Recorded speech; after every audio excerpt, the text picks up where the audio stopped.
I am asked to speak on Krishna's compassion,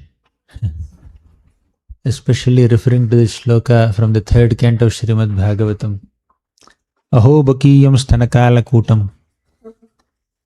How many of you know this shloka? Aho bakiyam. No one? Only 1, 2, 3. Okay. Please open the shloka. 3rd canto, 2nd chapter, I think. 23rd shloka. Let's recite it and discuss it. You let me know after you open it. Or meanwhile, I'll recite once. Aho bakiyam stanakalakutam jighamsaya payayadapya sadhvi lebhe gatim dhatruchitam tatonyam kamvadayalum sharanam rajema. Did you open? Srimad Bhagavatam, 3rd canto, 2nd chapter, 23rd shloka. 3 to 23, right. Aho bakiyam stanakalakutam. Loudly. Aho bakiyam stanakalakutam jighamsaya payayadapya sadhviye jighamsaya payayadapya sadhviye lebhe gatim dhatruchitam tatonyam lebhe gatim dhatruchitam tatonyam kamvadayalum sharanam rajema kamvadayalum sharanam rajema.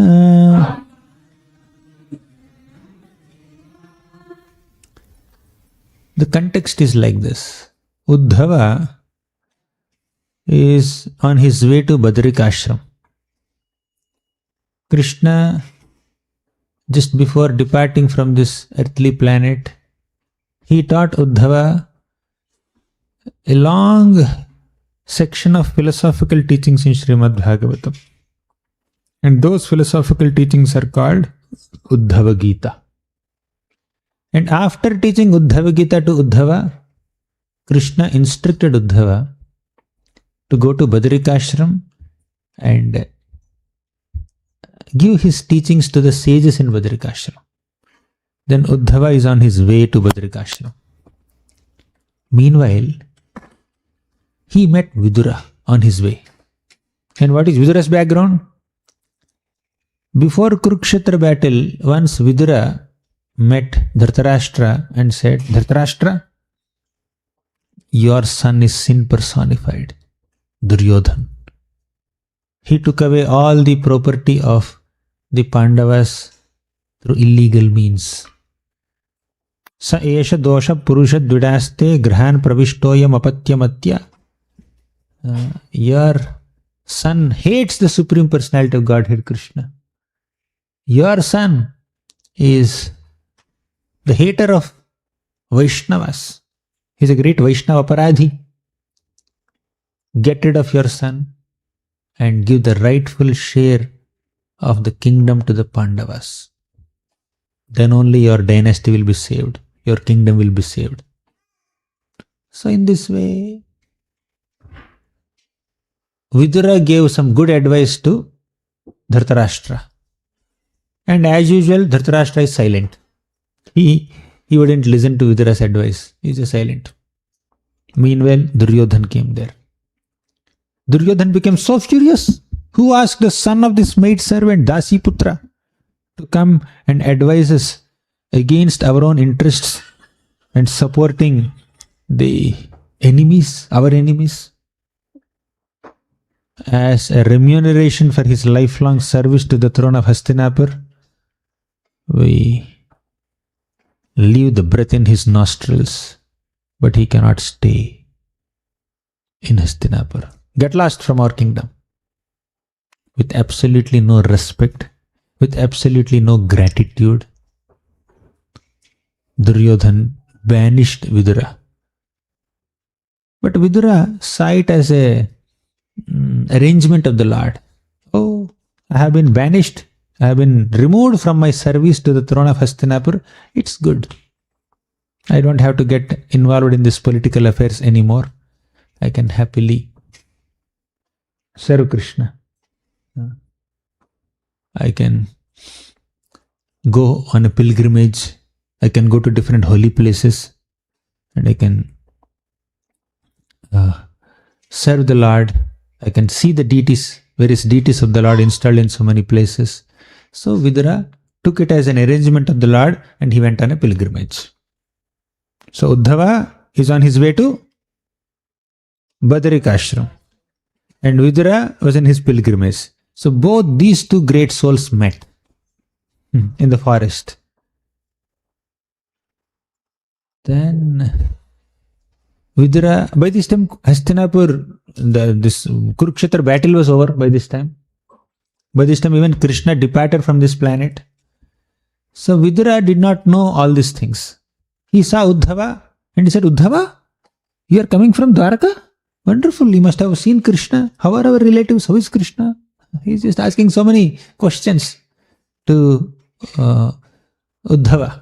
Because Vidura was not in any kingdom. Last several years he is just moving around as a part of his pilgrimage. He is not aware of what's happening. No updates, no Wi-Fi, no internet in those days to stay in touch with all updates. So he saw one known person, Uddhava, and he is asking him. Then Uddhava said, Vidura, you are asking me about the welfare of our relatives, welfare of this earthly planet, and you are asking me about Krishna.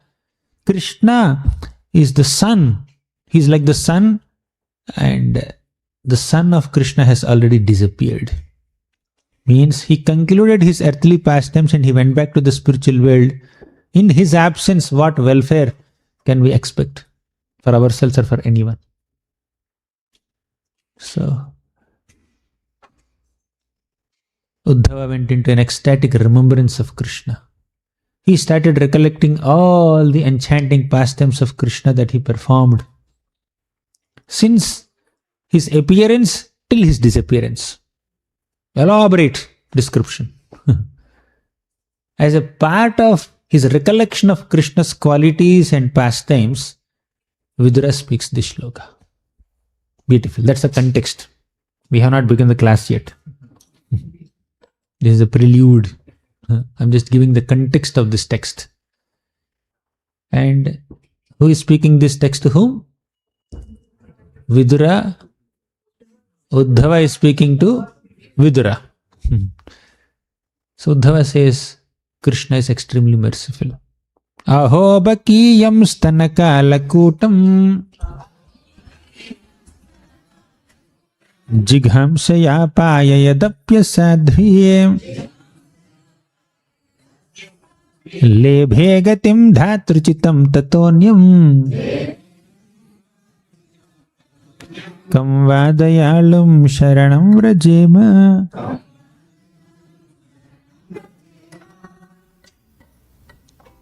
Aho bakiyam. Baki, the sister of Bakasur. So Bakasur is crane demon. And Bakasur had a brother. Who is that? Yes, tell me. Who is Bakasur's brother? Children. Bakasur's brother. You don't know? Huh? Aghasur. Correct. Aghasur. And they have a sister. Putana. Therefore, Putana is also called Baki. Two brothers and one sister. Just like we have Jagannath, Baldev, Subhadra. That's a good pair. Good brother-sister family. And here is a bad family. So, Aho Bakiyam Stanakala Kotam. This Baki, this Putana, was a witch. She knows black arts. She can just pick up a small stick there and sit on the stick. And with her mystic powers, with her black arts, she can fly in that stick, on the stick. Like Putana Airlines. Right? In the scriptures, they have so many airlines. Trinavarta Airlines. Putana Airlines. And some good airlines also. Garuda Airlines. Hanuman Airlines. Then Narada Airlines. There are some bad airlines also. That is Putana Airlines and Trinavarta Airlines. So Putana just sits on a stick and the stick becomes like an airplane and takes her anywhere. So Putana was a Rakshasi and she was a servant of another Rakshasa Pravritti fellow Kamsa. And Kamsa told Putana, Putana, go to all the nearby villages in Mathura Mandal and kill all the babies who were less than 10 days old. That's the instruction given by Kamsa to Putana. To execute this glorious instruction, Putana on her Putana Airlines, she is moving everywhere. And the Putana airplane landed right in Vrindavan first. Before she could go anywhere, she landed in Vrindavan only. Interesting, isn't it? Because Krishna knows the purpose of Putana, Krishna wouldn't allow Putana to kill anyone. Her job, her intention is to kill all the babies who were born in the last 10 days. But Krishna ensured that he is the first baby whom she tries to kill, and in her first attempt only she is killed. Right? None of the other babies in Vrindavan were harmed, by the way, by Krishna's grace. So Putana landed there, and with her mystic powers, she transformed herself into a very exquisitely beautiful lady. And she looked like a mother. But before transforming herself into this beautiful form, Putana applied poison on her body. And she wanted to feed Krishna her poisonous milk and kill Krishna. That is her intention, malicious intention. Aho bakiyam stana kala kutam. She applied kalakuta poison on her stana, on her body. And Jighamsaya, with such a malicious intention, she came to Vrindavan. But somehow, all the Vrajavasis trusted her. No one suspected her intentions. No one doubted her identity.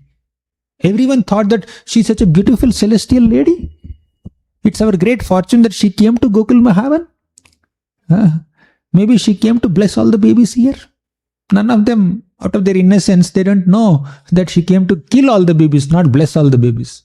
But they thought that she must be a goddess. Maybe she is goddess of fortune. She came to take darshan of Lord Narayana, who is being worshipped in the home of Nanda Maharaj. Or she must be some goddess coming from some upper planet to bless our village, to bless our community. So nobody obstructed her. In fact, everyone is attracted to her, appreciated her beauty, appreciated her attire, appreciated her movements.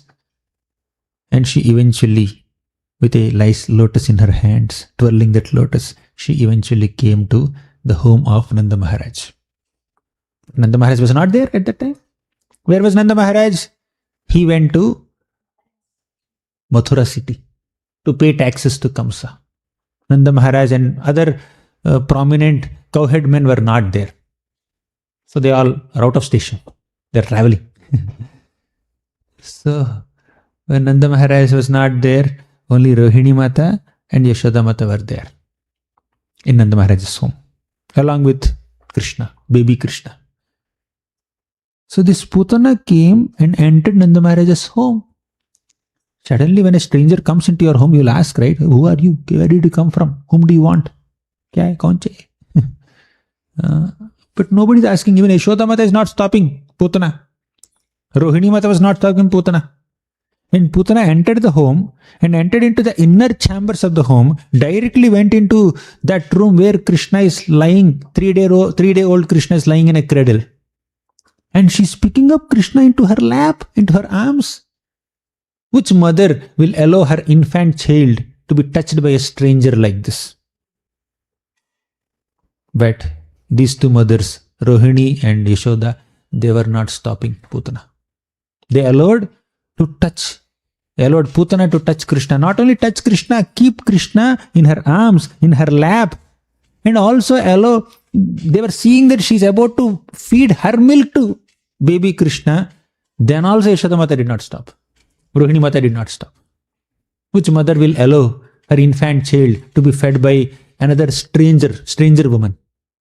If Rohini Mata is feeding her milk to Krishna, that's fine. Yashoda Mata will allow. It happens many times.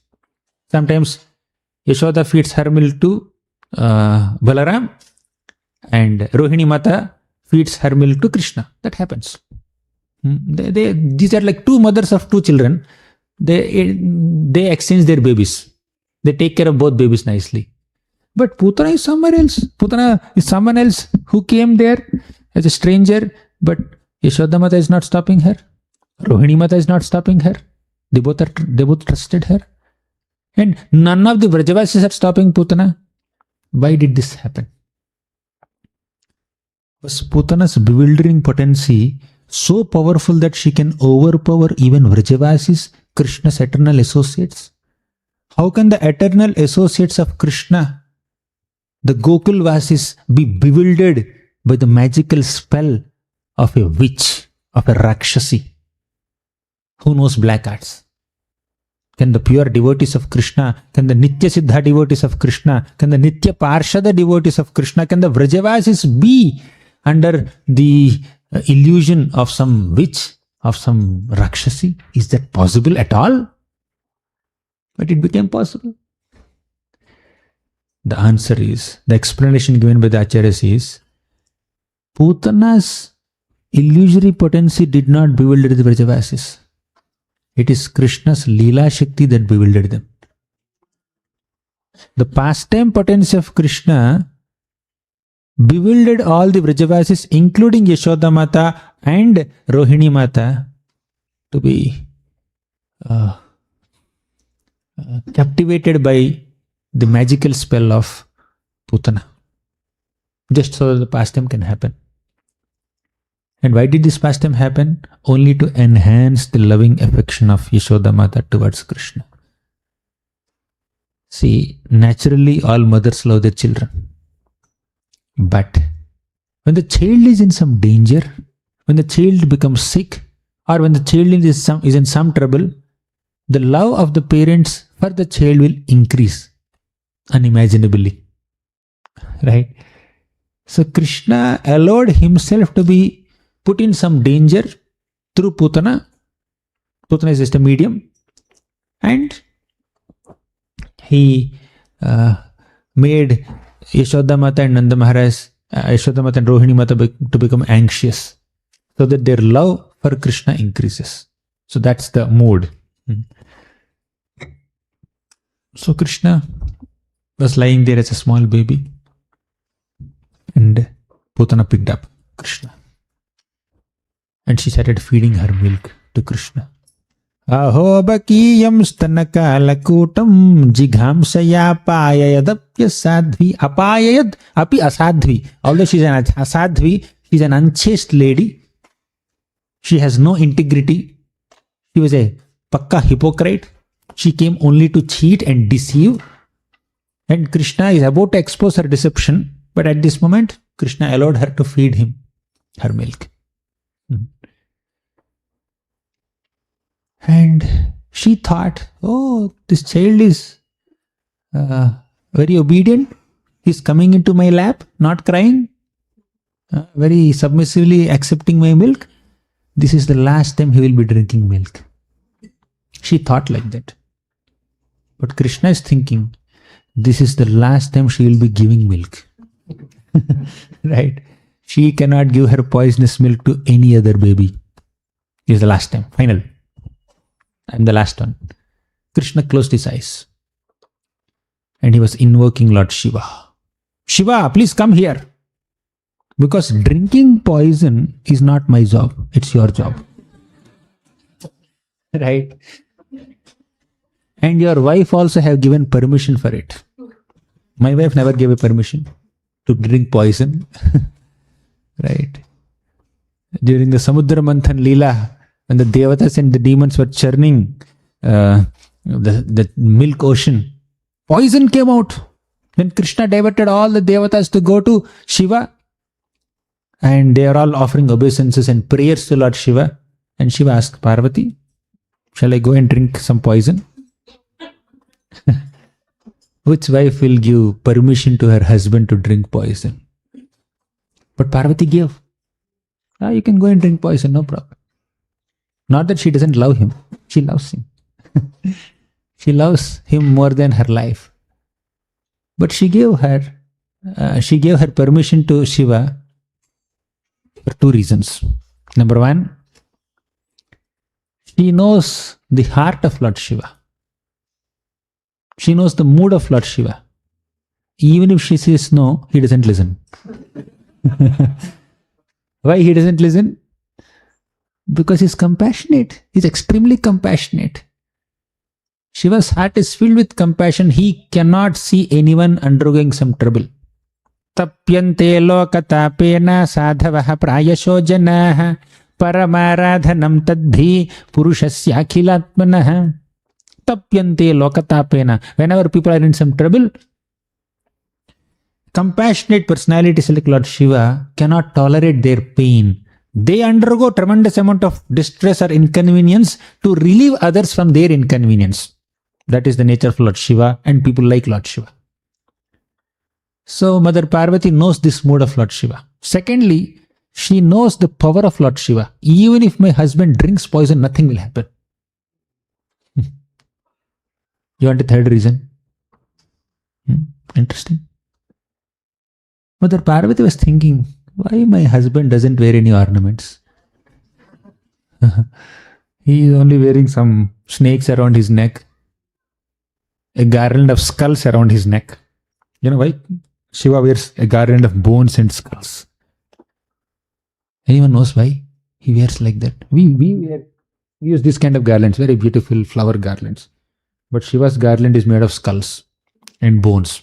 Have you seen any other Vaishnava do that? But Shiva does it. The reason is, all these skulls and bones are the skulls of departed Vaishnavas.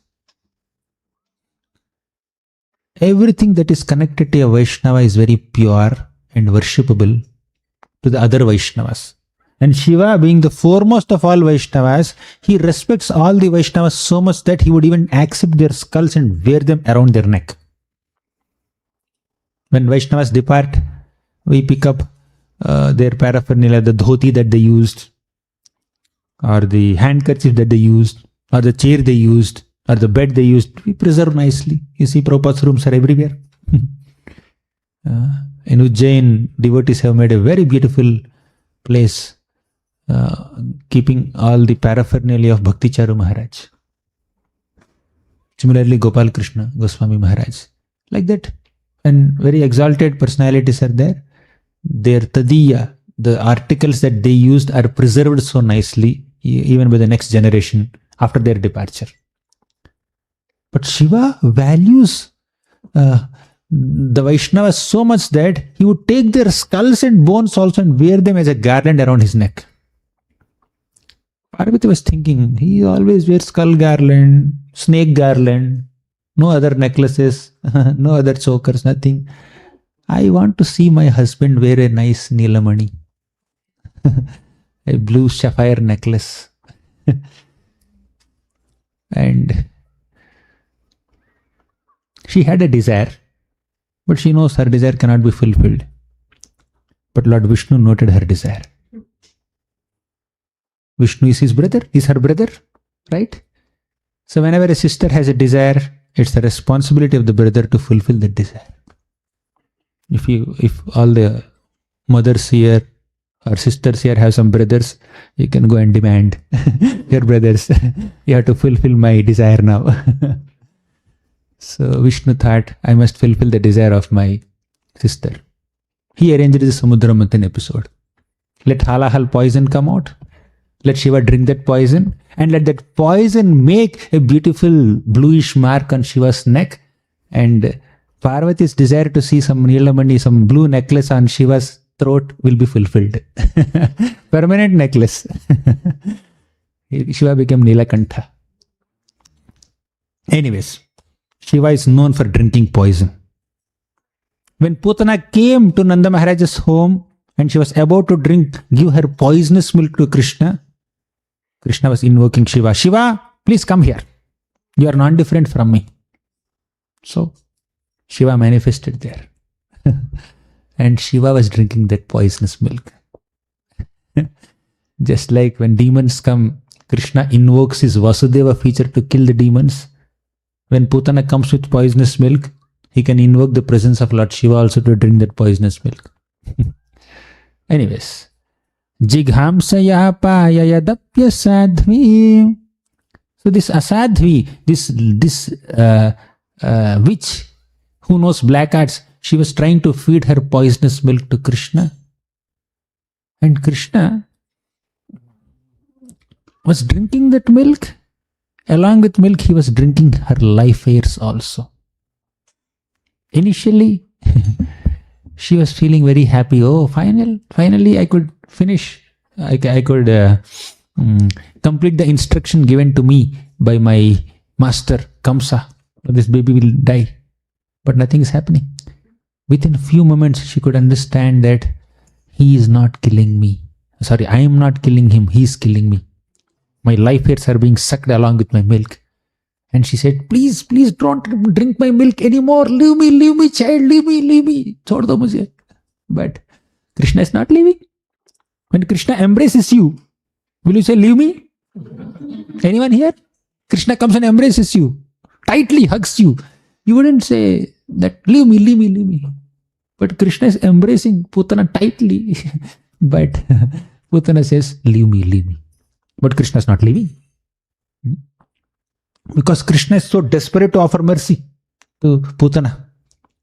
Krishna is more desperate to shower his mercy upon us than we are eager to receive that mercy. That is Krishna's compassion. The quality of Krishna's compassion is like that. So, Sukadeva Goswami says in another shloka, he says, Padbhyam bhakta hridistabhyam vandyabhyam loka vanditaihi angam yasyaha samakramya bhagavanapi tatstanam yatu dhanyapi sasvarga bhavapa janani gatim krishna bhuktastana kshiraha kimugavo nu mataraha. Padbhyam bhakta hridistabhyam. The lotus feet of Krishna are always meditated upon by so many devotees in their hearts.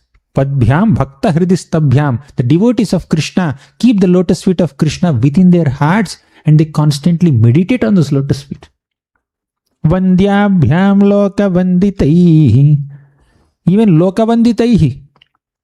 Even great celebrities, powerful devatas who receive obeisances and pranams and worship from their worshippers, they come and worship Krishna. Vandyabhyam loka vanditaihi. The most worshipable personalities offer worship to Krishna. Angam yasyaha samakramya bhagavanapi tatstanam. But still, when that Krishna, who is worshipable for all devatas and universal celebrities also, when that Krishna is embracing Putana, Putana says, leave me. Angam yasyaha samakramya bhagavanapi tatstanam. But Krishna is not leaving her. Yatudhanyapi sasvargam avapa janani gatim. Although she is a Yatudhani, she is a witch, she is a Rakshasi, still she got Swarga. Swarga is not material Swarga here. In this shloka, the word Swarga refers to spiritual world. Yatudhanyapi sasvargam avapa janani gatim. Avapa janani gatim. She got the destination of being a mother of Krishna in the spiritual world. She became an assistant to Yashoda Mata in her Vatsalya services to Krishna. Where is the life of being a witch, a baby catcher, one who is accustomed to catch small babies, infant babies and suck their blood? Where is this role and where is the position of being a motherly nurse to the Supreme Lord Krishna in the spiritual world Goloka Vrindavan? Unimaginable mercy. That's why Uddhava says, Kam vadayalum sharanam rajema Ahobakiyam stanakalakutam jighamsaya yadapyasadhvi lebhe gatim dhatrichitam tatonyam lebhe gatim. She got the destination of dhatrichitam. That destination that is befitting a mother. Kamvadayalam sharanam rajama. Who else could be more merciful? Who is the worthiest object of shelter? Is there anyone who is more merciful than Krishna? He is giving the position of a motherly nurse to a witch who came to kill him. Because Krishna is an essence seeker. Essence seeker. What is seeking essence? Putana came with the intention to kill Krishna. But Putana came in the attire of a mother. She's acting like a mother. Krishna ignored her attitude and focused on her attire and actions. Although Krishna is generally understood as Bhavagrahi Janardana. Bhavagrahi means he accepts the mood and attitude behind an offering, not the offering itself. But Krishna acted against this definition. He ignored the attitude of Putana and focused on the attire of Putana and actions of Putana. Her attire is like that of a mother. Her actions are like that of a mother. As soon as Putana entered Krishna's room, Krishna saw Putana. For a moment, he thought Rohini Mata came. Putana reminded Krishna of Rohini Mata for a few moments. So, I must give her position similar to a mother because she acted like a mother. She dressed herself like a mother. See the extent of deception. In this world, there are so many people who cheat others. Shakuni cheated Yudhishthira Maharaj in gambling match. But what is the medium of cheating? Dice. He used dice to cheat Yudhishthira Maharaj and Pandavas. He he challenged Yudhishthira Maharaj to participate in a gambling match, and it's not appropriate for a Kshatriya to deny a fighting challenge or a gambling challenge. Therefore, Yudhishthira is obliged to accept. So, through this medium of challenging a Kshatriya for a gambling match, Yudhishthira is thoroughly cheated. Then what did Vamanadeva do? He took the form of a Brahmana boy and he went and begged some land from Bali Maharaj, and that's how he cheated. So, Indra disguised himself like a sannyasi and he cheated in the sacrificial arena of Prithu Maharaj. He went to Prithu Maharaj's 100 sacrifice and he stole the sacrificial horse there in the form of a sannyasi. We have so many people in the universal history. Some people cheated others by taking the form of Brahmanas. Some people cheated through gambling match. Some people cheated in the form of sannyasis. Ravana cheated Sita by taking the form of a mendicant, beggar. But nobody has cheated anyone by taking the form of a mother. Because mothers don't cheat. Especially mothers don't cheat their infant babies. Mother cheating a child is unheard of. And someone taking the form of a mother to cheat someone is totally unbelievable. That too, a mother cheating an infant baby is totally unheard of. And that too, a mother cheating an infant child by feeding her milk is totally inconceivable to anyone who knows even little ethics. Mother is the most trustworthy person. Especially when the child is very small. No one can doubt the intentions of a mother. And that too, when she is giving her milk from her own body, who can doubt her? But Putana's deception is of that grade. She took the form of a mother and she wanted to kill Krishna by feeding him her milk. No mother can do this. Still, Krishna gave her the position of a mother. Although her actions are like a black mark on the pure position of a mother, she is playing with the pure reputation of a mother and even trying to defame. Like when, after knowing Indra's example, when people see sannyasis, they may feel fearful. He sannyasi bhi aisa hai kya? He's also like another Indra, taking the form. And seeing Ravana as a mendicant beggar and kidnapping Sita, people may doubt, which beggar came to my home? Which sage came to my home? Is he like Ravana? Some people cheated as a golden deer. Maricha took the form of a golden deer and cheated Sita Devi. So like that, different people took different pure forms.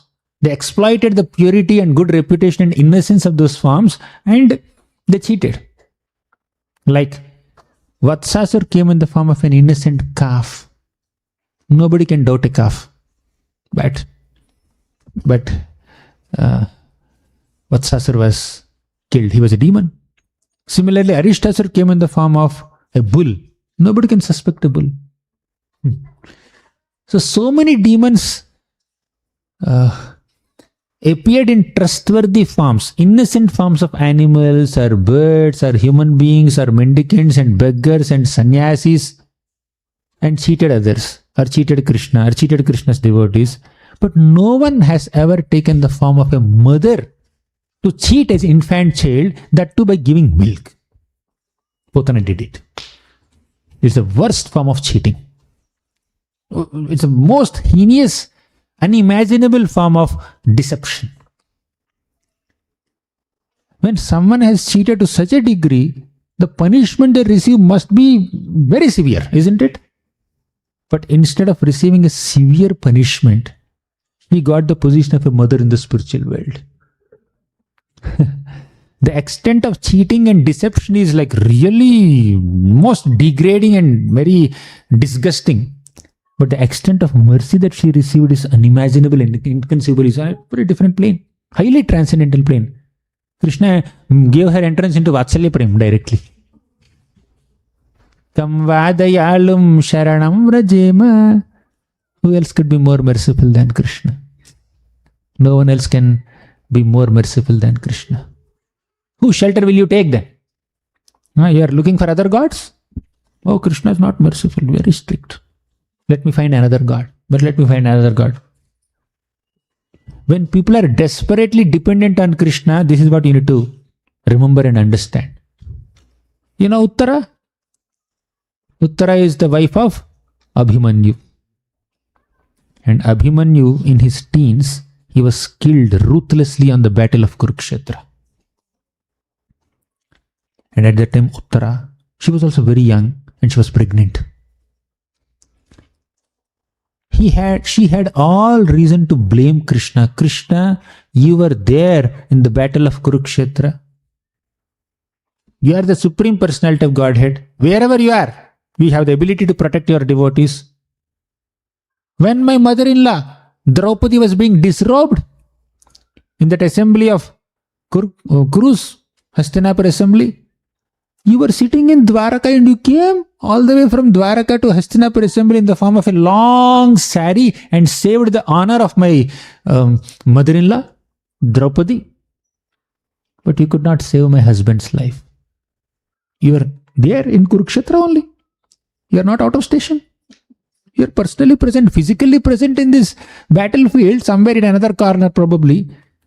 But you did not protect my husband. You allowed my husband to be killed unjustly. So, did she ever blame Krishna like that? Uttaramata never blamed Krishna like that. And when Ashwatthama released the Brahmastra to kill the baby boy who is still within the womb of Mother Uttara, what did Uttara do? She ran towards Krishna, saying, Pahi pahi maha yogin deva deva jagatpate nanyam tadabhayam pashyet yatra mrityuh parasparam. Pahi pahi maha yogin, oh Lord, please protect me, please protect me. Deva deva jagatpate, you are the God of all gods, you are Jagatpati, you are the supreme master of the entire universe. Na anyam tadabhayam pashyet, I cannot see anyone other than you who can give me shelter, who can give me fearlessness, especially when I am facing death. Where did she get that confidence from? Just a couple of days back, her husband died. But her faith in Krishna did not die along with her husband. Whenever we see a calamity, whenever we experience some reversal in our life, the first thing that Maya does is to slacken our faith in the path of bhakti, to slacken our faith in Krishna, Krishna's protection. But Maya never attacked Uttara Mata. She did not say, this Krishna never protected my husband. Will he protect my son today? Let me find another god. Let me pray to some other mystic. But she says, Pahi Pahi Mahayogin, you are the greatest mystic. I don't want any other mystic. And even if Krishna has chosen not to save Uttara Mata's son, she would not have lost her faith in Krishna. Krishna entered into the womb of Mother Uttara and counteracted the heat of Brahmastra with his own power and saved Parikshit. If Krishna had not done it, will Uttara Mata's conviction on Krishna's protection be slackened in any way? No. Actually, it happened. Krishna saved Parikshit Maharaj, and after some time, when Parikshit was still young, he was cursed to die within 7 days. Uttara Mata was still living there. She did not say, Krishna, why did you allow my son to die? He's dying in 7 days.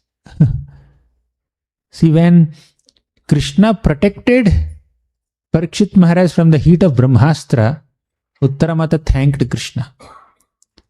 And when Parikshit was cursed to die within 7 days, and he actually died in 7 days, then also Uttara Mata thanked Krishna only. Thank you, Krishna, for allowing my son to hear Srimad Bhagavatam for 7 days and 7 nights before his departure. I am sure he must have reached you, your lotus feet in the spiritual world. Whatever is Krishna's will, let's accept it. That's what Bhagavatam teaches us. All this pleasure and pain are experienced on a material plane. On a material plane, birth gives happiness, death gives distress. Success gives happiness, failure gives distress. But on a spiritual plane, there is no such duality. In fact, in this material world, pain is pain, pleasure is also pain. But on a spiritual plane, pleasure is pleasure, pain is also pleasure. Even misery is also mercy of Krishna once we are spiritually mature. When we attain that spiritual maturity, we will perceive misery as mercy of Krishna. Tapatrayon mulanam. That's the consciousness of all these great personalities. Because they have complete trust in Krishna's intentions and Krishna's integrity. They never suspect Krishna's intentions. They never suspect Krishna's integrity. When Krishna said, Name bhaktaha pranashyati, that means, yes, Krishna's devotees will never perish.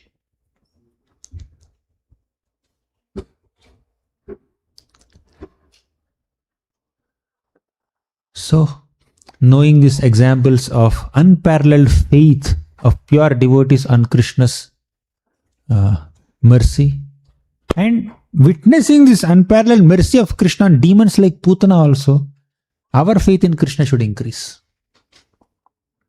Krishna is merciful upon Putana and gave her the position of a motherly nurse in the spiritual world. Who else could be more merciful than Krishna? And the best way to approach Krishna is through bhakti. Bhakti is the best path. Karma yoga, Gnana yoga, Dhyana yoga doesn't work. All glories to those paths, but bhakti is the best. Pure, loving, devotional service unto Krishna is the best. Whatever may be our background, whatever may be our skill, our varna, our ashram, doesn't matter.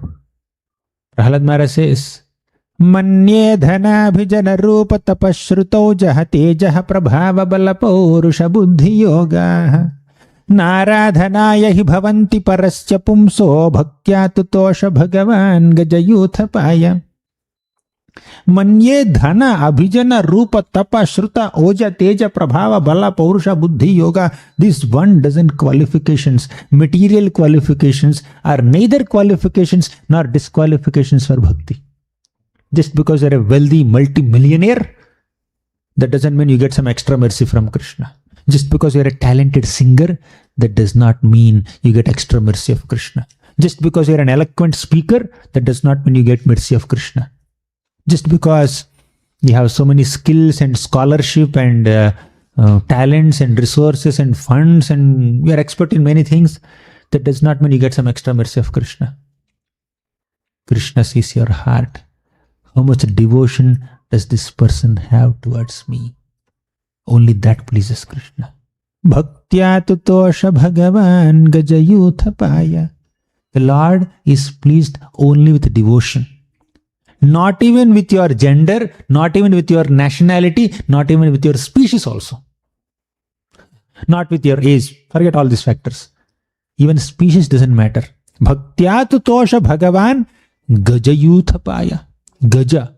An elephant, a dull-headed elephant also, if that elephant sincerely takes shelter of Krishna, Krishna is more merciful towards such an elephant than an exalted Brahmana.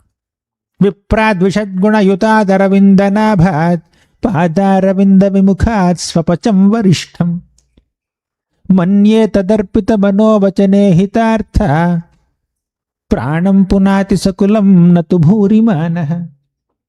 Viprad vishadguna yutad aravindanabha. A Vipra, a well-qualified Brahmana, if he doesn't have bhakti, he is not an object of Krishna's mercy.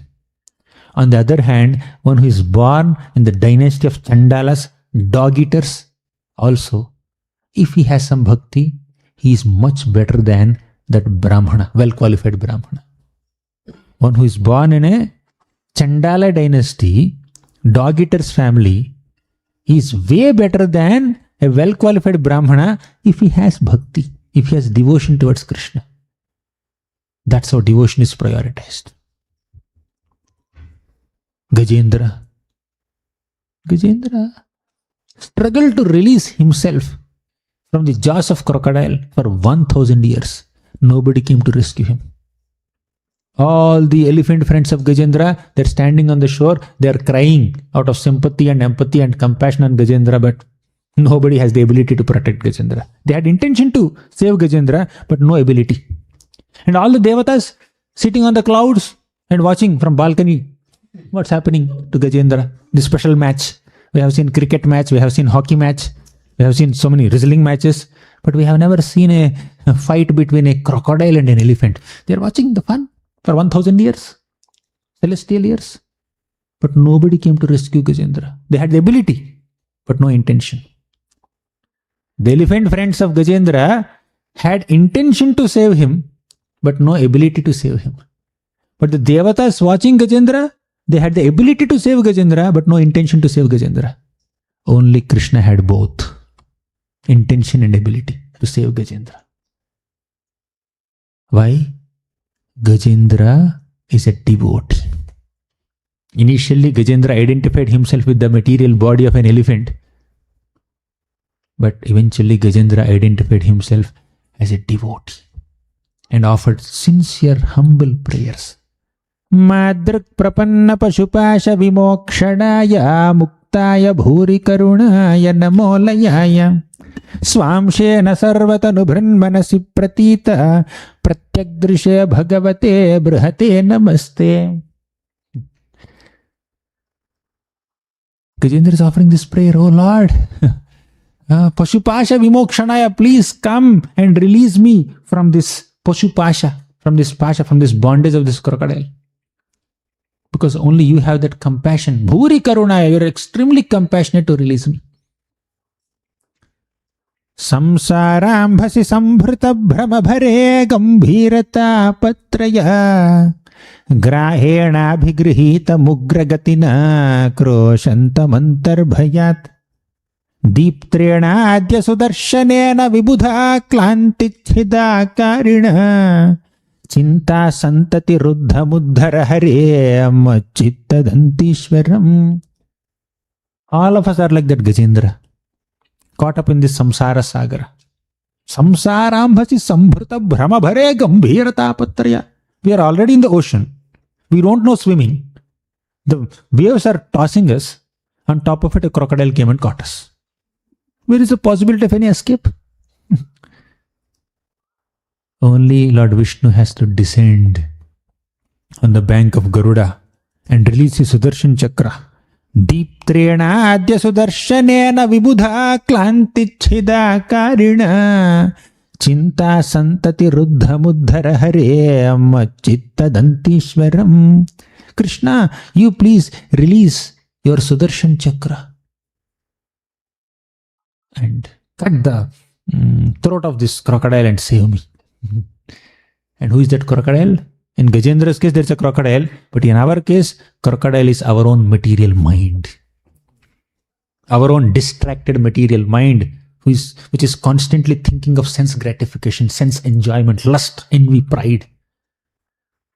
What to do? We want to save ourselves from this material mind.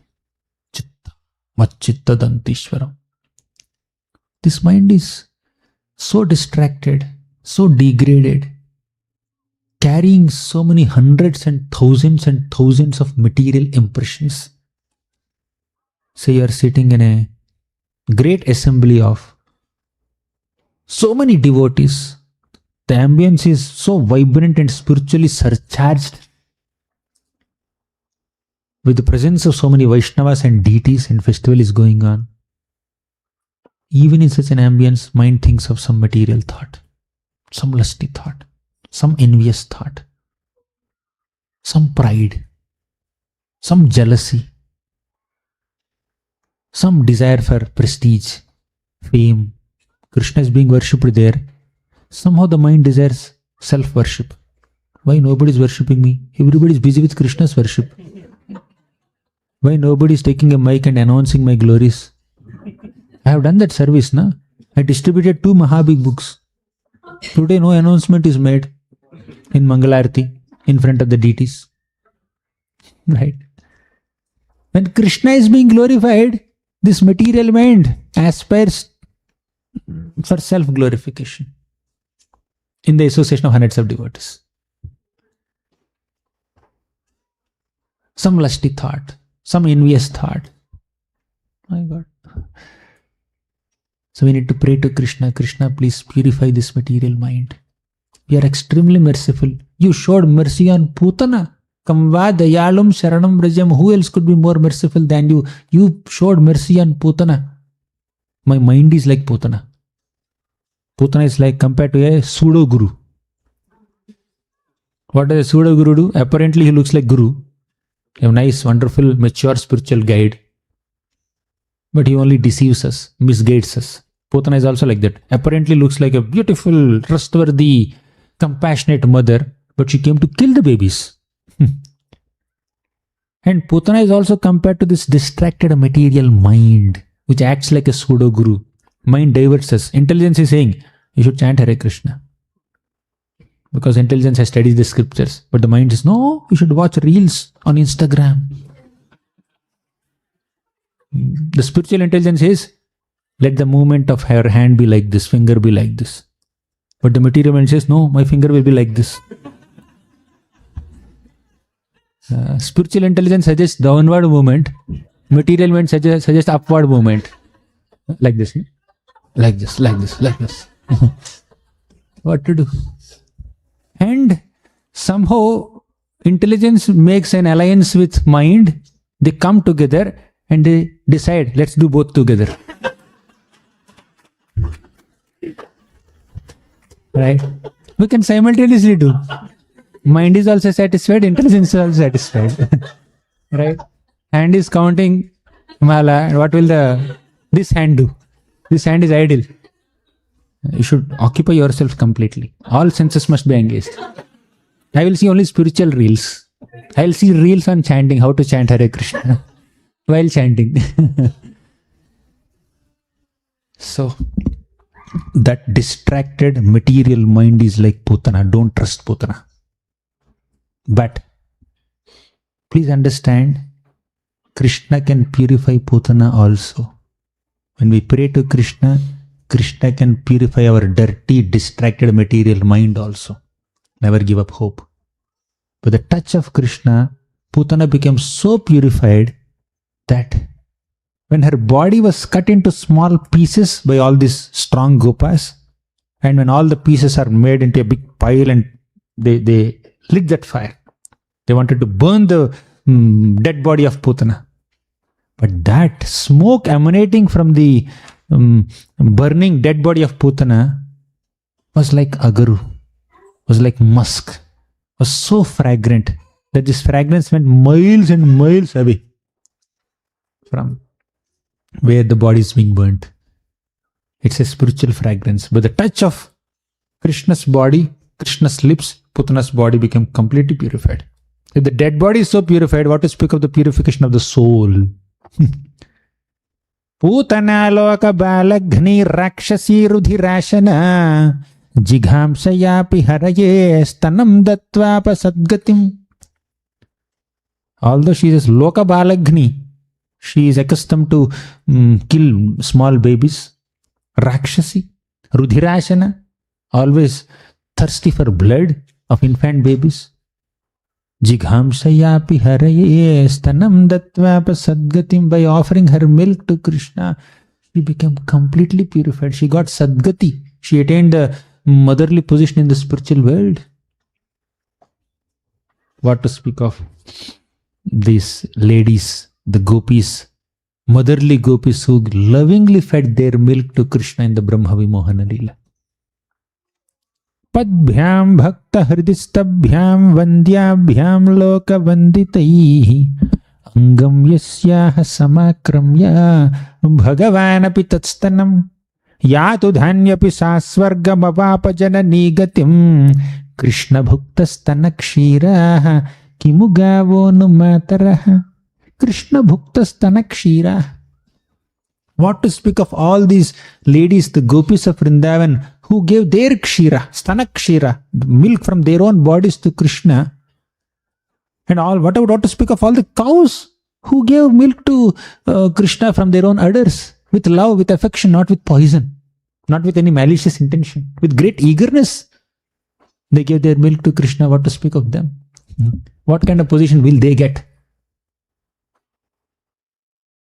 Whom else are you searching for apart from Krishna? Krishna is most merciful. Accept Krishna's mercy. He is ready to offer, but we are not ready to accept. That's our misfortune.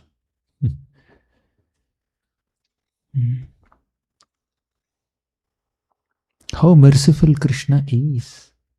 Unimaginable, inconceivable. Not only Putana, not only Gajendra, not only Ajamil. Ajamil was calling his son. He's saying Narayana, Narayana, Narayana. He saw Vishnu Dutas, he saw Yamadutas. He became very fearful. And whenever you are fearful, you naturally call out the names of someone whom you like the most, whom you are attached to the most. So he's calling Narayana, his son. But son did not come. He's playing there happily. But original Narayana responded. If somebody had questioned Narayana, he's not calling you. He's calling his son Narayana. But Narayana will answer, I am Narayana. His son is not Narayana. When he called Narayana, that's me, not his son. He's the son Narayana? Of course not. Who is Narayana? Me. So I am going. I am sending my Vishnu Dutas. See, some reason the Lord will find. He is more desperate to give us His mercy than we are desperate to receive it. In Ajamil's case, the name that Ajamil uttered matched the Lord's name. The Lord came to protect him. In Putana's case, the attire, the dress that she was wearing, that's matching Krishna's mother's dress. So Krishna offered his mercy. In Gajendra's case, the qualities that Gajendra was describing in his prayer, that matched Krishna's qualities, Vishnu's qualities. So he came and protected. Gajendra never called Krishna, come and protect me. Gajendra never called Ram, Krishna, Vishnu, Mukunda, Hari. He did not take any names. You see Gajendra's prayers, no names. He did not even know that there is somebody. God has some name and fame and qualities. He thought, there must be somebody who has the ability to protect me. Whoever that may be, let him come and protect me. To whomsoever it may concern, I am writing this letter, this prayer. When you don't know the name, to whomsoever it may concern. Whoever has this quality, whoever has the authority, whoever has the ability or power to sanction this application, let them sanction. I don't know who are they, but let me write a letter. So without taking any name of the Lord, Gajendra wrote a letter. Then finally Narayana came on the back of Garuda. Then Gajendra remembered, oh, this is Narayana. I worshipped him in my last life. Narayana khila guru bhagavan namaste. At that time Gajendra uttered the name of Narayana. But the original prayers of Gajendra, there is no name of Narayana, Vishnu, Krishna, Madhusudana, Trivikrama, Vamana, Govinda, no name. Some description of a powerful person who has the ability to protect him, that's all. In Gajendra's case, the qualities that he was glorifying matched with the Lord's qualities, therefore he came and protected. In Putana's case, the dress that she was wearing matched Krishna's mother's dress, so Krishna protected. Krishna liberated her. And in Ajamel's case, the name he was chanting matched Narayana's name, therefore Narayana showed mercy. If the Lord can show so much mercy on people who indirectly contacted him, indirectly connected with him, what to speak of directly chanting his names, directly glorifying his qualities, directly worshipping him with love, with devotion. And we are doing it. We may not have great devotion, but at least we are directly addressing Krishna, directly chanting his name, accepting his Maha garlands, hearing his katha, worshipping him. How did we get this privilege? How did we get this opportunity? By the mercy of Srila Prabhupada, by the mercy of Lord Chaitanya Mahaprabhu, by the mercy of all the glorious Vaishnavas in the Parampara. We are eternally indebted to them, isn't it? Krishna is so merciful, and how merciful Krishna is so beautifully described by the Acharyas. They gave us access to the scriptures, to all these beautiful pastimes. They explained to us how merciful Krishna is, how empathetic and sympathetic Krishna is. Without their contribution to our spiritual lives, we would not have understood our position here, and we would not have developed such an aspiration to go to the spiritual world, to practice bhakti. We will not have that inspiration to practice bhakti. We will not develop that aspiration to go to Krishna without the mercy of Acharyas.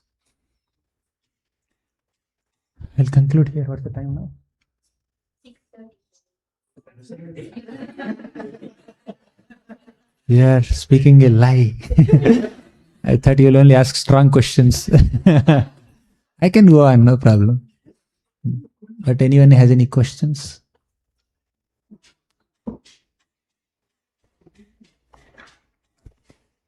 Thank you, Prabhuji. If I may ask, if you kindly...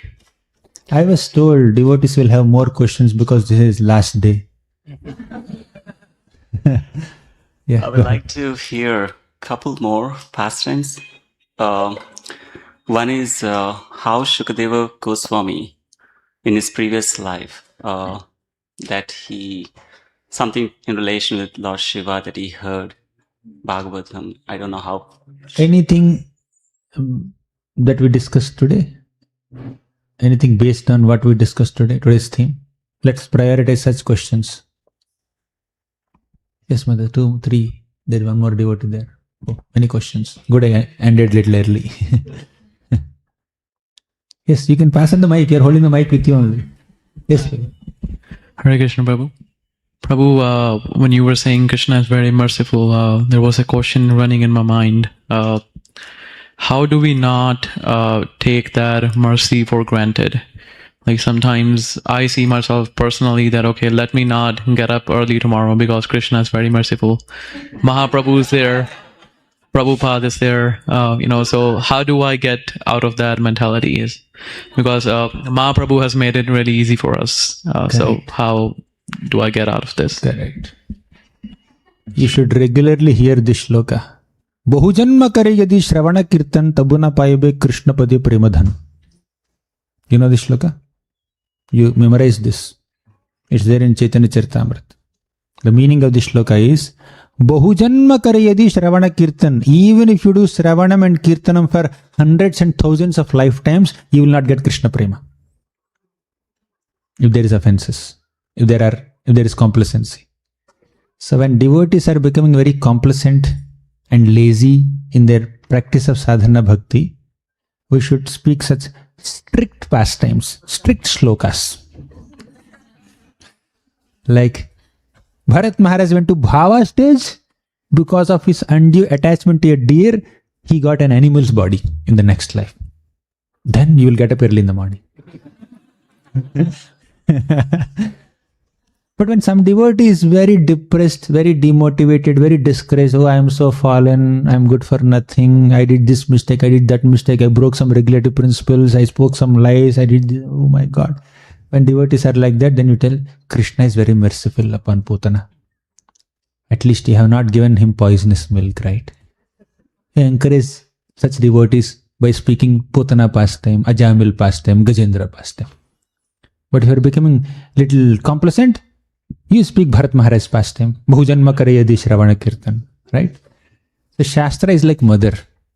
Mother may sometimes hug the child, sometimes slap the child. I got so many slaps from my mother. Not only slaps, so many with sticks also. Because mother has to do that. Sometimes to discipline a child, mother is very strict. Sometimes when the child is very disciplined, well behaved, mother is very sweet and very loving. But the underlying motive of the mother is same. Mother's intention is same. Mother's attitude towards the child is same. It's pure love. But that love can come in the form of strictness sometimes, and sometimes it can come in the form of some liberal dealings and affectionate and compassionate dealings. That's what a mother does. Shastra is also like mother. Shastra can present very strict examples. We have committed Vaishnava aparadhs. Have you never offended any Vaishnava till now? Krishna takes... I'm just saying, you don't have to answer the question. Krishna takes offenses committed to his devotees very seriously. Once Gopal Chapal offended Srivas Thakur, and Gopal Chapal got leprosy all over his body. There are some insects and oozing pus and blood all over his body. He went to Lord Chaitanya Mahaprabhu and said, Mahaprabhu, please show some mercy.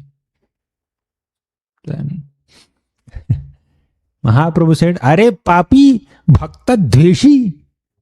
Papi means you are extremely sinful. Bhakta dveshi means you are an offender of Vaishnavas. You envy devotees. I will not cure your leprosy. I will allow these insects to suck your blood for next 10 million lifetimes. You can remember that. Then we'll get up early in the morning. Right? If you're sick, that's a different thing. If you're tired, that's a different thing. If you're in jet lag, that's a different thing. But point is that there are strict episodes and strict shlokas and strict philosophical sections in Srimad Bhagavatam and other scriptures. And there are very liberal incidents also. We need to apply them in the right context. Just like in mathematics, you will find you learn so many formulas. So you need to apply the right formula to solve the problem. If you apply the wrong formula there, then we'll get 0 marks. Similarly, when we are getting complacent and lazy in bhakti, at that time we remember Putana's example, we will become more lazy. Right? But if you are hopeless, recently there is one devotee, they have done some mistake, they become a little distracted in bhakti, they were chanting 16 notes but they stopped. Then they started feeling that I am not qualified to perform bhakti. I am disqualified because of the mistakes I have done. Then I said, no, nobody is ever unqualified or disqualified to perform bhakti. Apichet suduracharo bhajate mam ananya bhag sadhureva samantavyah samyak vyavasito hisaha. Even if a devotee happens to become sudurachara, extremely abominable activity if he commits, still, if he sincerely holds on to the lotus feet of the Lord, bhajate mam ananya bhag, if he exclusively worships Krishna, then sadhureva samantavyah. Krishna considers him as sadhu.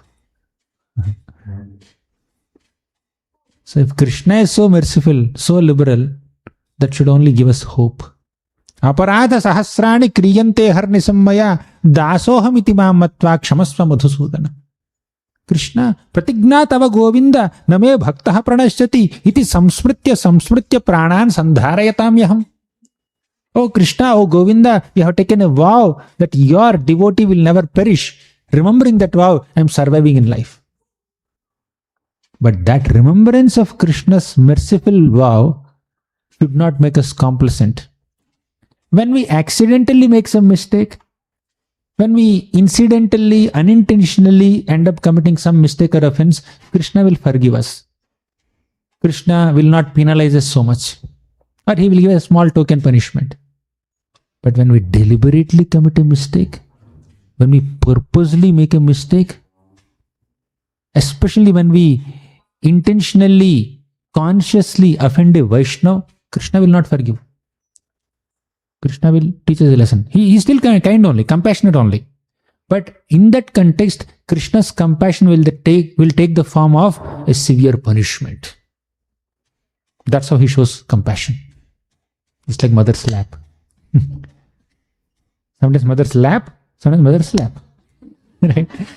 You want lap or slap? You decide.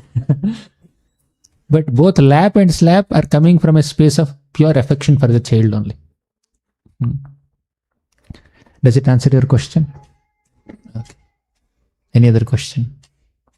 Yes, Matasi.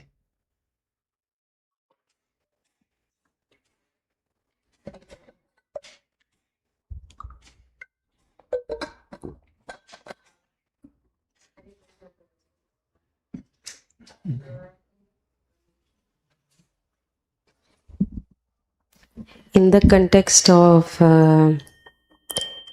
focusing on Krishna, focusing on in case of Putna, her attire and her action rather than intention and attitude.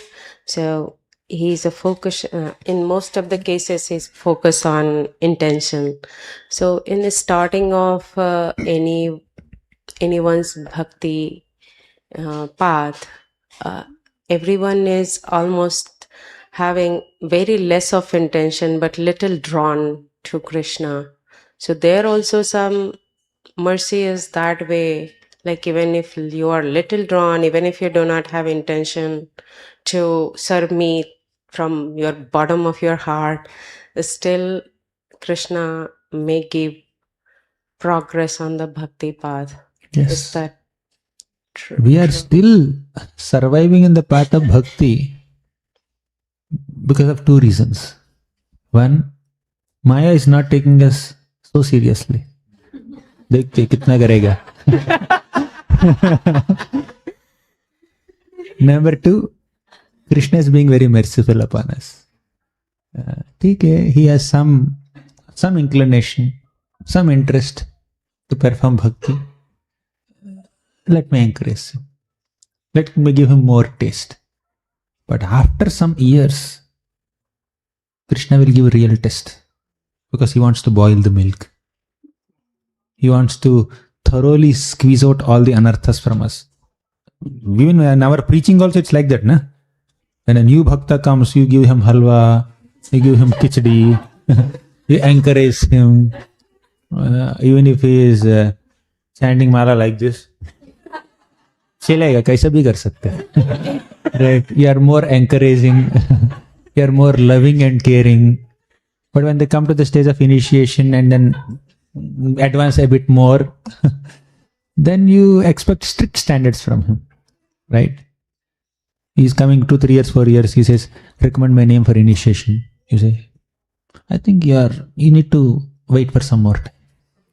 Right? Similar way Krishna also deals with us. When we are neophytes, when we are beginners, Krishna is more liberal. He will make us feel that bhakti susukham kartum avyayam. Then we become little more seasoned. Krishna will give real tests. Bhakti is not that easy.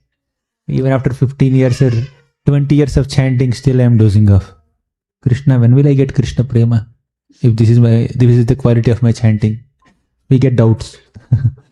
Right? Yeah. Does it answer? There is one more small thing.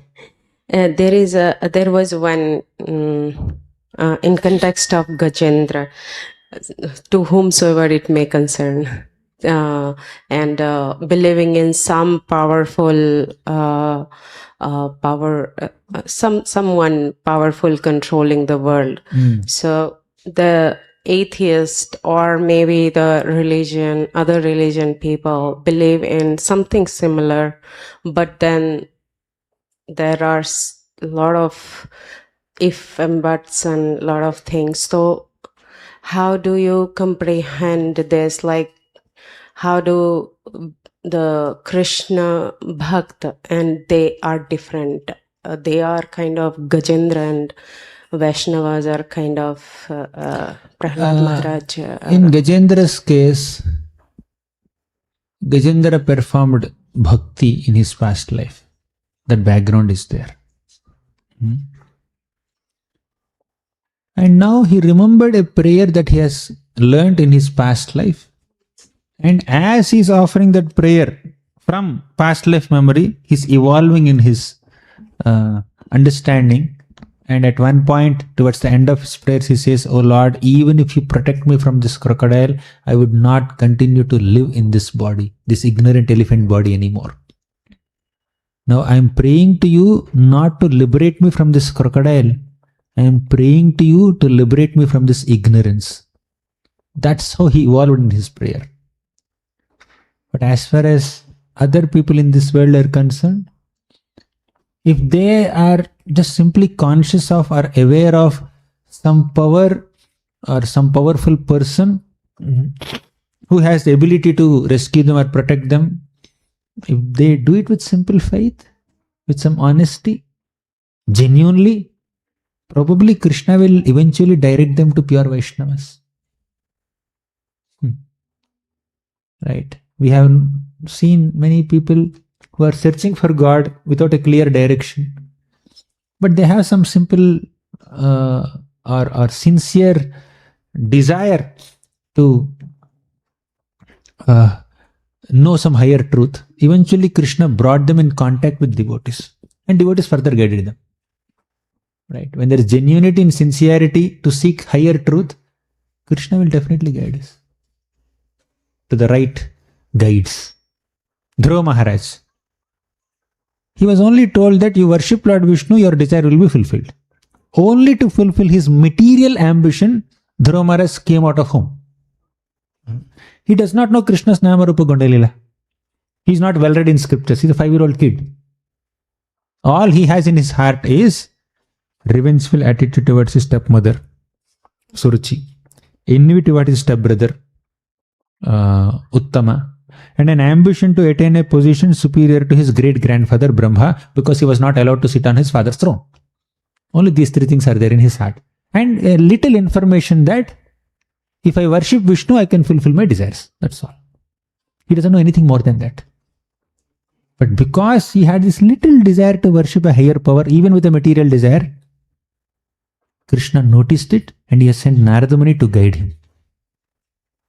Narada Muni guided him, and within 6 months he became a pure devotee. Right? When there is sincerity in the heart to seek a higher truth, even if our understanding is incomplete or even incorrect also, eventually by Krishna's grace we will come on the right track. Does it make sense, Mataji? Is it? Any other question? Yes, Prabhu. Thank you for the insisting on having faith in Krishna. So many thoughts came. I thought maybe, Machitta madgada prana bodhayanta parasparam katayanta mam nityam tushyanti cha ramanti cha. You started with Uddhava and Vidura together. When they came together, they started with this Krishna Katha. Correct. And then what else? They directly talk about Krishna. So I'm connecting the dots. And we as devotees, we don't know anything. I don't know anything much, but we just come and sit in the association of devotees. And you come up with so much, scriptural, Shastra, based on the Shastra, you're describing many things. This happened. Why don't you have faith? So, in spite of all those, sometimes what happens is, in spite of all this, we feel that only on the board, not on the road. So faith becomes shaky. When you hear, it's great, but it comes to our own experiences, we feel shaky. We know, Krishna is there, it's okay. But when you come across that situation, then you will really kind of anxiety. We know Krishna is, I'm serving Krishna. Why is this? All our Shravanam, Kirtanam, Sadhana, Seva, Swadhyaya should bring us to a point where we respond appropriately on the spur of the moment in real life situations. You said, we know theoretically, but when the right situation comes, you don't respond appropriately. But our appropriate response in a real life situation depends on how much have we assimilated it. Theoretical knowledge doesn't work. It's good, wonderful, but we need to internalize it, absorb it, assimilate it, realize it by applying it. That's why you should not just hear and leave. When you start, you only answered your question partially. Machitta madgata prana bodhayantah parasparam.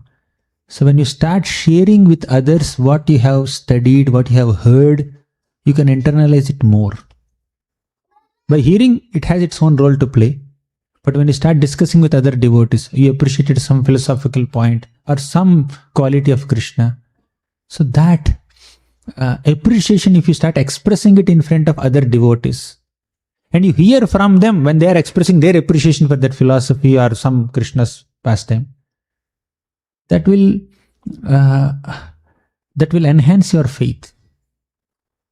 That will help you respond appropriately when the actual situation comes. Just imagine a student is learning math in his classroom. He hears the class. Oh, very good. I got this formula. Teacher is speaking and I'm noting down. Done. Matter closed. If he doesn't practice and goes to the exam like that, when the question is given, I have heard in the class, but I'm not remembering anything. Because he did not work on it. He did not practice all the problems taught by the teacher. He did not go back and practice. And some bright students, they not only practice on their own, they start sharing with others, discussing with others. They start solving problems with other students. They do some combined studies. In the discussion, their grip on the subject matter will increase. Right? So discussions also are important. We should not stop at Shravanam. Shravanam is the first step. After Shravanam, you should do Pathanam, go and read. After Pathanam, you should do Mananam, revise it regularly, repeatedly. After Mananam, you do Nididhyasanam. Nididhyasana means contemplation, reflection, reading between lines, in line with the parampara. And trying to relate what you have studied or what you have heard with your personal life. So that connection we need to make. Oh, this is what is happening in my life. This is what is happening in Kunti Mata's life or Uttara's life. How do I connect this? You may not be able to connect everything that you have heard, but at least some things are there. At least whatever things that you have heard or read in the scriptures, from the devotees, at least some of it, if you can relate with your personal life, you can assimilate that much. Then comes the fifth step, Kirtanam. Kirtanam is not just singing with harmonium. Hare Krishna. Not just that. Kirtanam is also sharing with each other. Bodhayantah parasparam. So when we have all these 5 steps, then we can assimilate the sound vibration better. Shravanam, Pathanam, Mananam, Nididhyasanam, and Kirtanam. Then we can internalize the subject matter better, and it subtly transforms our consciousness, and it will become a part of our system. And just like you have software updates on your laptop, they are there everywhere in the laptop. They will do the needful. I don't know the technical language, but that software update will change the interface and will do something. Then the laptop starts functioning in a different way. Phone starts functioning in a different way once you update it. Right?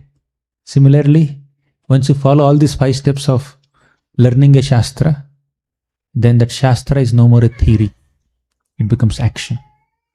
The Shastra software is installed in your system, and you start operating based on that installed software within. Does it make sense? I'm not so good at giving technical analysis. It's great. Thank you. Another just small one. Let others also. Okay. Yeah, please. If it is follow up, you can. Just the Narada Muni, when his mother died, he says, "Oh, it's mercy of Krishna." You know, he's a little boy, but he will get that. He'll say, "It's a mercy of Krishna." You gave many examples. There's another one I thought. You know, what faith he had was... He got the mercy of Bhakti Vedanta sages. Faith. You cannot get faith on Flipkart or Amazon. We get faith from those who have faith. He was associating with Bhaktivedanta sages whose Shraddha in Krishna Bhakti is immense. And from there he developed Shraddha. With that little Shraddha, he went through all the other stages of Bhakti. Sadhu, Sangha, Bhajana Kriya, Anartha Nivritti, all that, and he came up to Bhava, up to Prema level at a young age. So, at the level of Bhava and Prema, the faith is so much. So, with that degree of faith, his mother's death did not shake him up. He took it as Krishna's plan and Krishna's mercy, and he continued on his spiritual journey. So, Sadhu Sangha, association of Vaishnavas is a great source of Shraddha, faith. Because they have faith, they will inculcate that faith in us. When you associate with a faithful devotee, a devotee who has deep faith in Krishna and Krishna Bhakti, even for a few minutes, that will shake us. That will induce a lot of faith in us. Oh my God, this person, he may speak something very simple. It's not about the speech only. When you're associating with a Vaishnava, it's not just the speech, external speech that they give. It has its own role to play. But the overall demeanor, the purity of their consciousness, the purity of their intentions, that will impact us. When you associate with someone, you are not just hearing or getting some information from that person. You are getting impacted by their consciousness. Same lecture.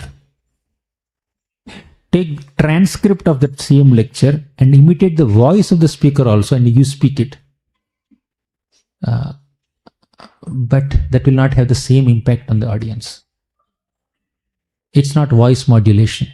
It's not imitating voice. It's not just the content. It's not just the intellectual flow of thought only. It's the consciousness. It's the purity they have acquired. It's the depth of the subject matter. Not in a scholarly way, but in terms of realization. How much did they appreciate it? How much did they apply it? How much did they internalize it? Is it coming from their mouth or is it coming from their heart? That's association. I'm telling about exalted souls.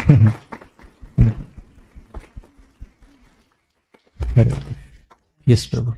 Hare Krishna Prabhuji, thank you so much for such a wonderful class and also more wonderful question answer session. I had a question regarding Putna's pastime. So, as we have heard in Vamanadev's pastime, Putna was Bali Maharaja's sister, I think. And when she saw Vamadev for the first time, she had a motherly affection towards him. But when he punished Bali Maharaj, then she thought, oh, I should hurt him or kill him. And that's why she became Putna in her next life. So where she had also a little bit motherly, she served Krishna as mother, but she was also trying to kill him. So I was thinking, was it her thoughts from the previous life, or is it mercy of Krishna? Both.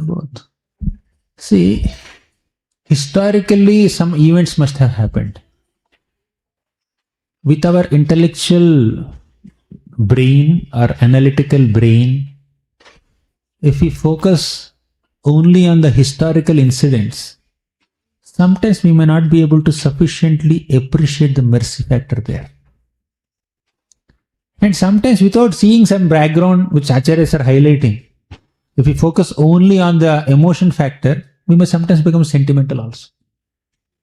In bhakti, we need to balance both.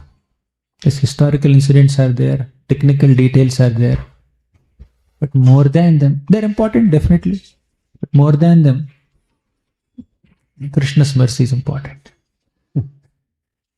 We need to ultimately connect with the emotion, ultimately connect with what quality of Krishna is being exhibited in this pastime. Compassion. Kamba dayalum sharanam vrajema. Sometimes he is causelessly compassionate. Although the acharyas and the scriptures are saying it is causeless compassion, nirupati karuna, and we start finding causes. In his past life, what was he? In his future life, what will he be? Like in Ajamil's case, there is some Puranic story that Ajamil in his past life, he was a Brahmana, and he was drowning in an ocean or a river. One lady, young lady just entered the river and then rescued him and also gave him some warmth and tried to revive him. And this young Brahmana, he told, hey, how can you touch me? I'm a pure brahmachari. How can you touch me? You have contaminated me. You are doing, basically he scolded her. You are behaving like a prostitute. I curse you to become a prostitute. He said that. And she's no less. She's also pure. And I'm trying to save your life and you're cursing me to become a prostitute. I'll become the cause of your fall down. Right? In the next life, he became Ajamil and she became that prostitute, and you know what happened later. Now, knowing this story from some Purana is good, fine, intellectually nice, like you are all smiling, it's all fine. But is that the essence of Ajamil's story? The glories of holy name is the essence of Ajamil's story. So we need to connect with the prime message that the pastime gives us. As far as technical details are concerned, as far as acharyas have revealed it, let's accept them. Fine. But what's the message? What's the actionable point there? We need to focus on that. Okay. Thank you. Yes. Without your question, our class is not complete. Hare Krishna Prabhuji. I think when you were answering Andesh Prabhuji's question, you were talking about Vaishnava Aparad also. And I had a question about that, Prabhuji. I was wondering if you commit Vaishnava Aparad, the consequences of that, can the consequences of that manifest a birth later or even a couple of births later? And also, if someone is experiencing some instability in bhakti, where like some days it's very nice and very enthusiastic, and some days maybe not so much, like there's instability, how would you know if that is anartha nivritti or if that is some consequence of some Vaishnava Aparad you have committed? It can be both. it can be a combination of both. In fact, we commit Vaishnava aparadhs because of anarthas. Anarthas and aparadhs are connected to each other. They go hand in hand. Because of the anartha in the heart, we commit an aparadh. One anartha is envy. And with that envy, you become intolerant of another Vaishnava's success. And that intolerance and envy in your heart towards that Vaishnava will make you think bad about that Vaishnava, or eventually speak bad about that Vaishnava, or even physically act against that Vaishnava. Mentally or verbally or physically, we may commit an offense against Vaishnava because of the envy in the heart. So because of the presence of an anartha, you are doing an aparadh. Right? So when we are losing taste in bhakti, as you said, our bhakti is unsteady. Is that a result of anartha or aparadh? It's both. It's a combination of both. Both are actually inseparable many times. And of all the anarthas, lust is the foundational anartha. Lust is desire, unnecessary desire, material desire. When that lust or kama is fulfilled, let me talk about not fulfilling the kama first. When kama is not fulfilled, we get krodha, anger. But when kama is fulfilled, desire is fulfilled, we get lobha, we become more greedy. Desire is not fulfilled, you become angry. Desire is fulfilled, you become greedy. I want more, I want more. You want pasta. You got one plate pasta and you want more pasta. So that kam will become lobha. You didn't get pasta, you become angry.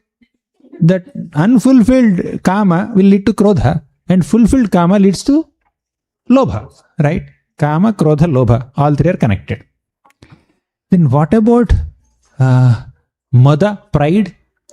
When your kama is fulfilled, when your desire is fulfilled, when others' desire is not fulfilled, you compare yourself with them and you feel proud. That's mada. Oh, my desire is fulfilled, their desire is not fulfilled. That leads to mada. So your desire is not fulfilled and others' desire is fulfilled. There is matsarya, envy. Right? And this kama exists in close association with moha. Why do we have material desires? Because there is illusion, material illusion. Right? Thus, kama or desire is the foundation of all the other anarthas. And this kama will make us offend Vaishnavas. This kama, krodha, lobha, moha, mada, matsarya, all these anarthas, 6 anarthas, will eventually end up in the sadhaka committing so many Vaishnava aparadhs. You're envious of another Vaishnava, you're proud seeing another Vaishnava, you're more successful, you look down upon another Vaishnava. Arey, kuch seva karta hi nahi aadmi. I'm doing so much seva, he's not even doing any seva. That's Vaishnava aparadh. Or he's doing so much seva. Why is he getting so many opportunities? Why am I not getting? People have not known my glories yet. I should reveal my glories to them. Om Ajnanatimirandhasya. There is superiority complex, there is inferiority complex, there is jealousy, there is envy, comparison, competition. All these are anarthas. Manifestation of anarthas will eventually make us commit aparadhs. And that will block our spiritual progress. Does it answer your question? Yes, Prabhuji. Thank you, Prabhuji. You are a student? I just graduated, Prabhu. Okay. Thank you for your analytical questions. Yes, ma'am.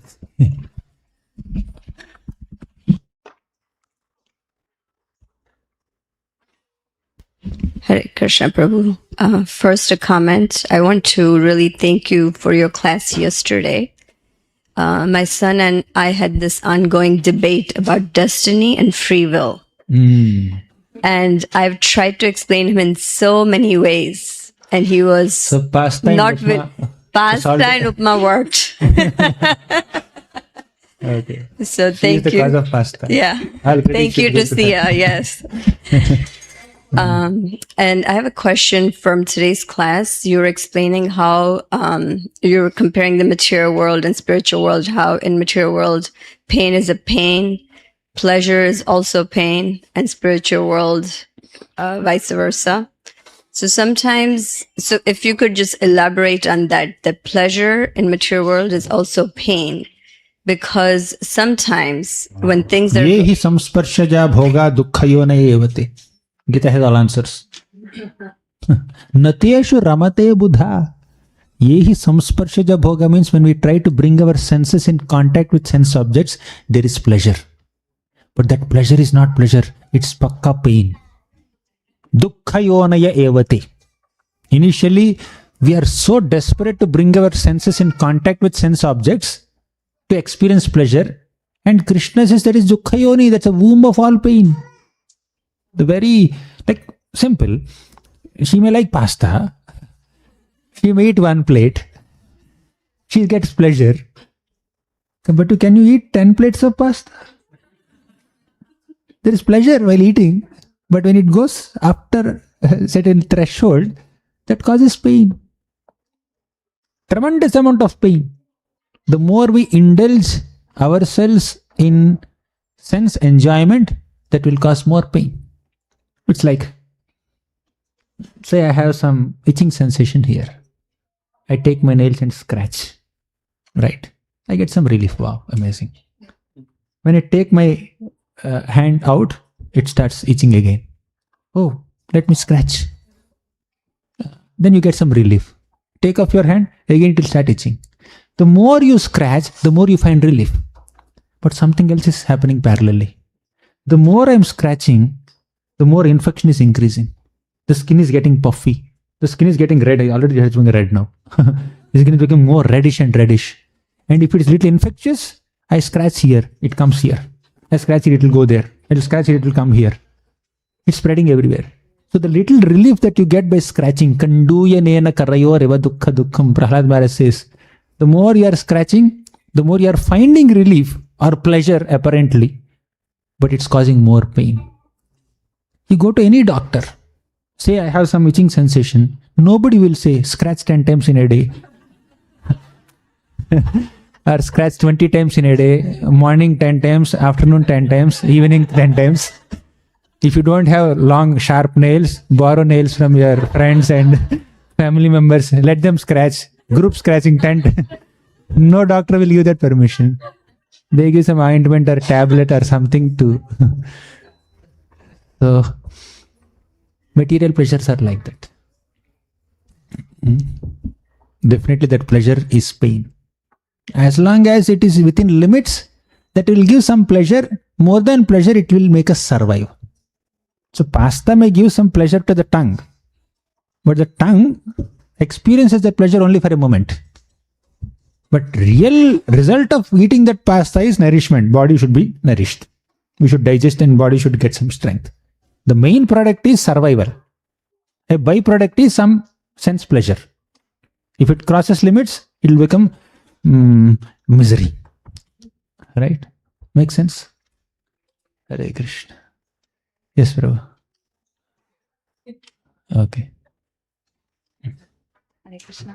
So you spoke about the mind and how one example that you gave was, we might be attending Aarti and the mind might think pride. And so I was thinking there seems to be, by the Lord's mercy, there might be a little growth. Initially, we may not even know that there is pride in the heart. Then we may know after the fact that there was pride in the heart. Then we may know while we are acting in a certain way, or either I'm angry or whatnot. And sometimes we may even know that I am getting upset at the moment, but we may not be able to stop ourselves from getting upset at the moment. And this phase is quite uncomfortable. There is regret and remorse, but the years are going by in Krishna consciousness, and the sensation is that we aren't progressing. So could you please tell us what's the next stage for that?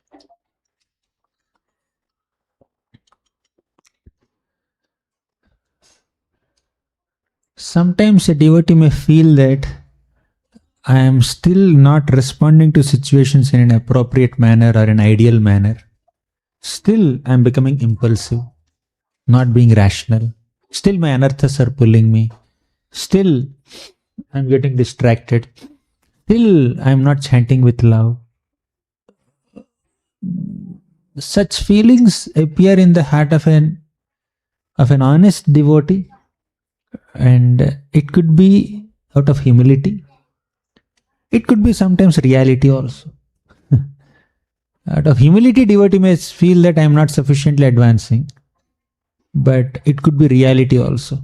And why is that a reality? Because we are since years, but we are not sufficiently sincere. Right? We may have spent a lot of time in bhakti, but we have not given our quality attention to bhakti. Therefore, the anarthas are still there. Poor response is still there. What's the solution then? Become more serious. Become more sincere. Become more contemplative. Become more attentive in Shravanam, in Kirtanam, in Pathanam, in reading, in interacting with devotees. Take blessings of devotees. One thing that works well is to have a genuine friend in bhakti. We should have a couple of friends, at least a handful of friends, with whom we can share our struggles in bhakti, and we should give them some liberty to correct us. And they should freely say, oh, this is where you are lacking. And we should freely accept it also, not defend.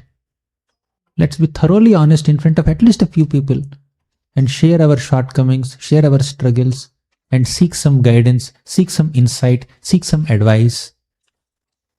And with their support, we can steadily progress in bhakti.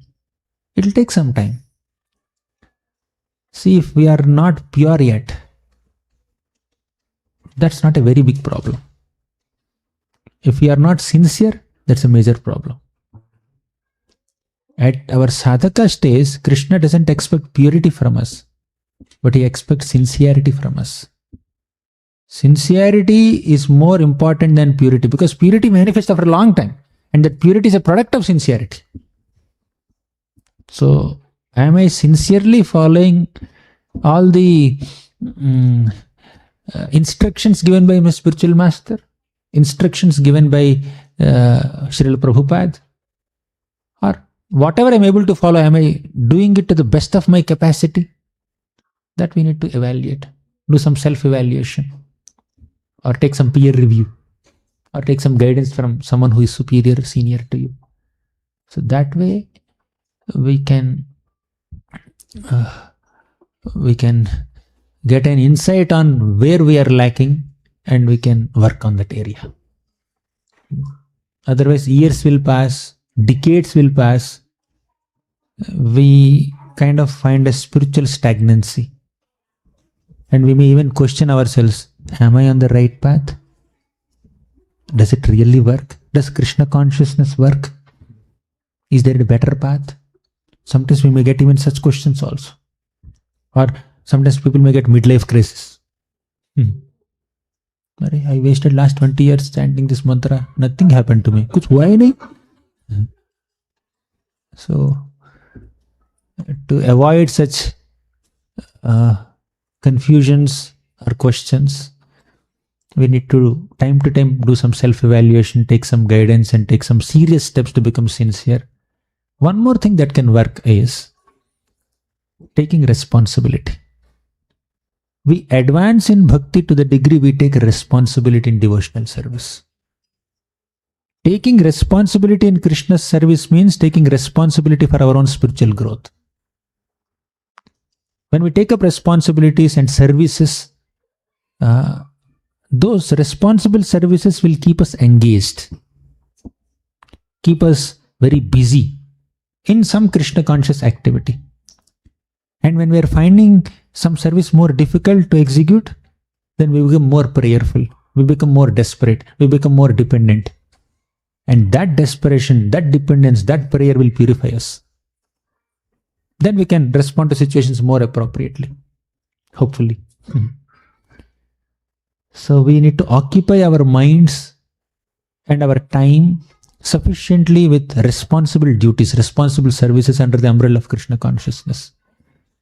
So that busy engagements also will keep us. There may be still flaws, it's okay. Krishna will accept us and Krishna will even take us back to Godhead also with all the flaws. He will purify us, not an issue. Because he has seen this devotee is sincere. There may be some flaws, some shortcomings, but the devotee sincerely utilized all his or her time in Krishna conscious activities and tried his best or tried her best to follow the instructions of Guru and Krishna and Vaishnavas. They may not be the best, but they tried their best. We need to try our best to do our sadhana, try our best to engage ourselves in services, try our best to chant our rounds, try our best in interacting with devotees in a very cordial, loving, respectful, dignified manner. Being very personal with devotees, not impersonal. Connect with devotees with love, with affection, with personalism. Not just only when I have work I'll talk to them. Kuch kaam nahi hai. You are someone, I am someone. Then relationships will become very shallow. When that Vaishnava relationships are not there, we feel dry in bhakti. We don't feel the juice in bhakti. Because Vaishnava relationships are the essence of bhakti. Without Vaishnava relationships, all our knowledge of bhakti will become incomplete. Or bhakti will become mere jnana without Vaishnava friendships. Then we feel very dry. I am not advancing. One of the aspects of spiritual advancement in spiritual life is to have loving, cordial relationships with other devotees with Krishna in the center. Again, don't mistake relationship. Relationship means two devotees wearing tilak and sitting together and discussing about Hollywood, Tollywood. That's not association. That's not relation. Krishna should be the center of that interaction. Krishna Katha should be the center of interaction. Krishna Seva should be the center of interaction. We need to be there for each other physically, emotionally, and spiritually. Then we'll find the juice in bhakti. Otherwise, it will become very dry. I'm not advancing. I'm stagnant. This is spiritual stagnancy. Does it answer your question? Okay, shall we conclude? I need to go to Chicago. Tomorrow morning, 4:30, I have a class. 8:45. Shall we conclude? One question. Last question. What does actually mean of sentiment in the Bhakti, Prabhu? I keep hearing, that sentiment in Bhakti. What is really mean of that? There are some nice sentiments devotees have. Oh, I invited Jagannath, Baldev, Subhadra into my home this day. So every year on the same day, I need to have a program. I need to call some Vaishnavas. We need to have some Krishna Katha, do some Katha Kirtan and distribute prasadam. That's the sentiment of that Vaishnava. It's not mandatory. It's totally optional. It's not a line on rock or a Veda Vakya. You have an option not to do also. But a devotee has that sentiment, let me do it. I know one devotee in Perth. Every time he does Jagannath Pushpa Abhishek. Every year. Last 3 years I was going. And he does Pushpa Abhishek. Bro, last year I came in April and you did Pushpa Abhishek. This year I came in June, you did Pushpa Abhishek. No, whenever you come, we do Prabhu. Oh, really? What is this logic? Every year we have to do once. That is my sentiment. But somehow we club it with your, oh, really? Fine. So, some are like devotional sentiments, but some are sentimental. They come out of speculation. It's like, with this pen I wrote my Bhakti Shastri exam. I passed. I will write Bhakti Vaibhav exam with the same pen. I will pass. Now your passing doesn't depend on the pen that you use. How much you have studied. Right?